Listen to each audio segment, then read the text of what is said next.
So we rely on the public to call us, or somebody that's involved in it gets into a problem that they just can't get out of, which is the case here.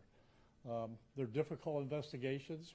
We're fortunate that these guys got the expertise to do it, and I'm going to let the sergeant walk you through it. Good morning, everybody. Sergeant Lisboa with the Special Investigations Division. So we got this call on February 9th at about 7:45 in the morning. Road Patrol received a 911 call from a female advising that she's being held against her will. The caller advised that they were unaware of their location and they're unable to go outside because there's multiple people inside the residence. The deputies arrived around the 1400 block of Lake Ave, and they noticed two males exhibiting suspicious behavior and decided to confront and make contact with those individuals. When they made contact with the males, they recognized that there was a female inside the residence, and based on the urgency of the call and the circumstances surrounding the 911 information, they made entry into the home and located two females in the residence. Detectives from the Sheriff's Palm Beach Human Trafficking Task Force arrived on scene. We assumed the investigation. The investigation revealed that two females were recruited under false pretenses and forced into to engage in commercial sex activity. Both females were transported to Palm Beach County to work into an active brothel. The victims were placed in separate rooms. They were not allowed to engage with one another.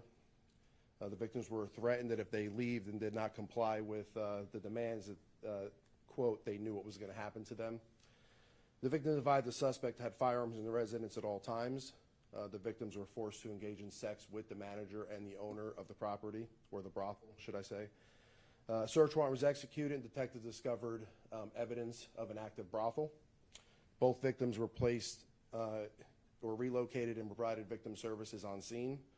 The two suspects on scene were arrested for various charges. Are in the United States illegally, and ICE detainers were placed on both suspects. Okay, thanks, Sergeant.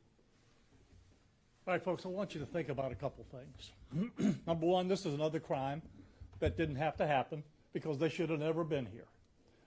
But, you know, what's perplexing to me a little bit is you see people now that are starting to demonstrate against immigration. And that's because people and deportation. We're targeting bad people.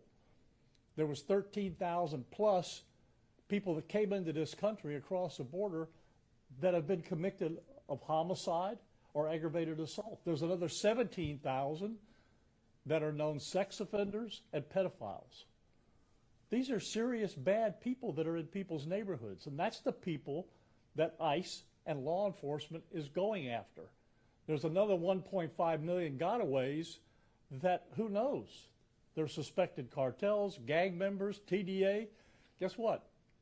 TDA's in Miami. That doesn't mean they're not going to be up here. So the goal is to get these people, the bad people, out of the neighborhoods. No one's going knocking on doors of neighborhoods and say, show us your papers. No one's going to schools, drag kids out. No one's going to places like that where people are just working, where they're after bad guys. It's just that simple. So please label this what it is, targeted deportation, not mass deportation, because when you say that, people are starting to get concerned about it. You have a level of fear in the neighborhoods for people that, you know, they got a family, they're working, and they're not bad people. So remember that. But again, this should have never happened. These people we're going to go after. We're going to cooperate with ICE like we've done for years. We've never stopped. As he said, these people have detainers on them and no bond. They're not getting out like you see in other places. So it's a good job by our people, and we're going to keep on it with our task force because we're pretty sure there's other ones out there. One other avenue that we're going to explore a little bit is we're going to think about seizing these houses from the people who own them, all right? Now, they may be absentee landlords somewhere else, but they have a responsibility for the people they give the house to. So if these houses are going to look at taking the houses away from them. Okay, we'll take a few questions. I was just going to ask, in the PC, the victims mentioned that the suspects had several other brothels. Did you guys find that, or was that? That's part, you know, there's a lot of moving parts here that we're going to keep looking at. It just didn't stop. We're going to look at any other places that they may have an association with, any other businesses that they may have an association with, and any other people that may have been visiting that area that may be illegals also. The suspects have the same last name, brothers or cousins? What are they? Brothers. They're brothers? Yeah. What were the conditions of the victims, and were they found in locked rooms? So the victims were, when we got on scene, the victims were just awaiting our arrival so we could have interviews with them. I believe Road Patrol had to kick one of the doors in, but that was in the rush of trying to clear the house. I don't think they were necessarily locked in there.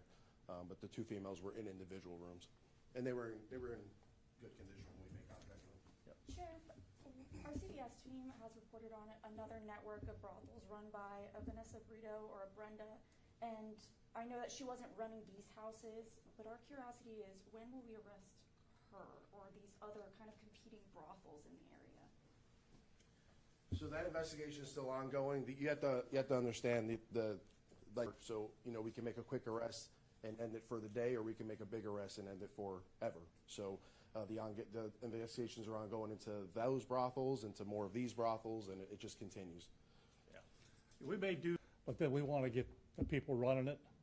Like he said, I'd rather go get the big fish, and that'll stop the little fish. All right, folks, we appreciate you being here, and hopefully we'll be back again talking about some more. Thank you. Do you speak Spanish by any chance? Just a little bit, not a lot. Yeah. Thank you. Okay, good deal.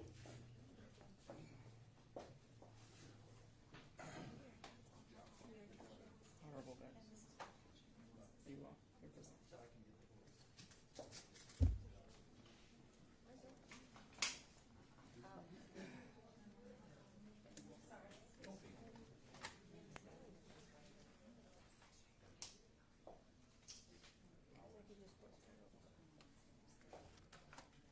I had to go in, and then go